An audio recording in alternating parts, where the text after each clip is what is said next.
On enchaîne avec l'actualité des sciences. Et aujourd'hui, on va vous offrir un petit cours d'anatomie. Écoutez bien ce que l'on va vous dire maintenant avec Laurence Beauvillard. Vous savez que notre anatomie a changé, mais c'est surtout la terminologie. On dit plus un péroné, on dit autre chose. On dit plus une rotule, on dit autre chose. Et on dit quoi? Alors vous allez voir, nous sommes allés à la faculté de médecine pour réapprendre quelques bases. Notez bien, hein. Ne dites pas « je me suis fait mal à la rotule et au péroné », dites plutôt « je me suis fait mal à la patella et à la fibula ». C'est plus chic et plus dans l'air du temps.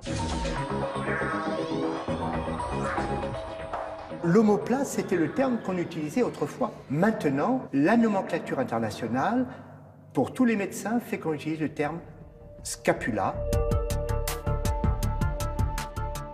L'anatomie est une très ancienne discipline qui a été décrite par les Grecs et les Latins. Et c'est eux qui ont donné les termes. Par exemple, le terme omoplate est un terme grec, le terme scapula est un terme latin.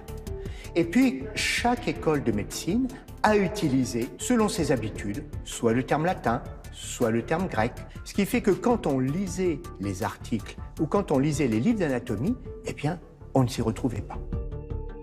En 1955, ici, dans cette faculté de médecine de la rue des Saints-Pères, dans le grand amphithéâtre Léon Binet, les anatomistes du monde entier ont décidé d'adopter la même nomenclature en prenant comme repère le terme latin.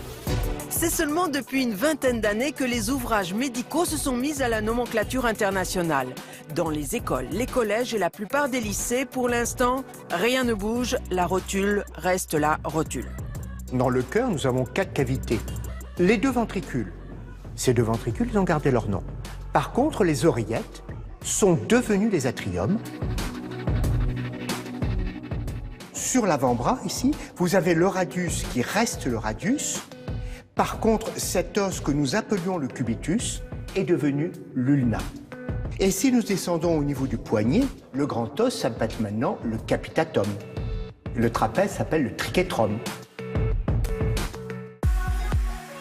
La nécessité d'employer des nouveaux termes d'anatomie est venue du fait de la diffusion de la culture médicale qui fait que tous les médecins du monde entier lisent des revues qui sont publiées à l'étranger, en Allemagne, en Angleterre, aux États-Unis. Et donc, si nous n'employons pas le même terme, nous n'arriverons pas à nous comprendre et à nous lire.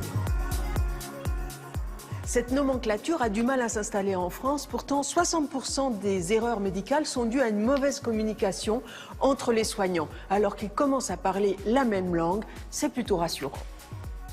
Ah ouais, il penche un peu, le Oscar, là, non? On se croirait dans une pizza. Et 2 scapulas, 2 et 2 cafés.